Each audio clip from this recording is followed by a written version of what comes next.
Ayun, no, na-realize ko lang meron tayong pinaniniwalaan. Parang tithing din yan. Karuktong yan ng tithing eh. Kung sinabi nila, oh, bawal hindi mag-test kasi sumpain ka. Ganun din. Pag nagtrabaho ka sa secular, para ka ng ano, para ka ng hindi pastor. Yun, no? Makamundo ka na, katrabaho ka na sa mundo eh. No? Bawal Ti- yun. Tignan natin yung verse na sinabi no, na a soldier must not Yun. be the affairs of civil affairs. Ano ang tawag yung verse na yun? Ito, so 2 Timothy 2:4. Yan. Yan. Explain natin yan para malinaw din. Basahin natin ang context niya. So, si Paul, in-encourage siya si Timothy. Okay, sabi niya, kaya naman dapat mong tiisin ang mga paghihirap. Verse 1 tayo. Kaya ikaw, anak ko, magpakatatag ka sa pamagitan ng kagandahan loob na na kay Kristo. At ang mga bagay na narinig mo mula sa akin sa pamamagitan ng maraming testigo, mga ito ay deposito mo sa mga matatapat na tao na magagawa rin magturo sa iba.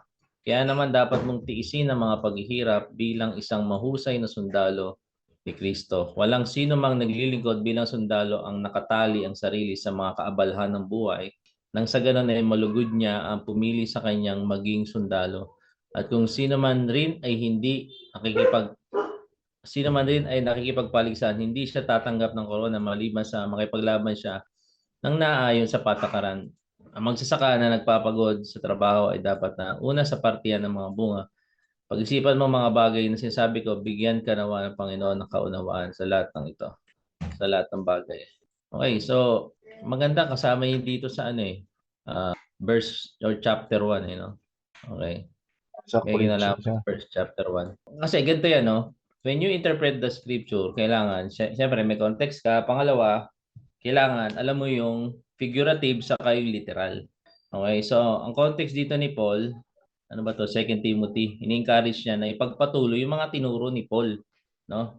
Sabi niya, at ang mga bagay na narinig mo mula sa akin sa pamamagitan ng maraming testigo, mga ito'y deposito sa matatapat at tao na magagawa ring magturo.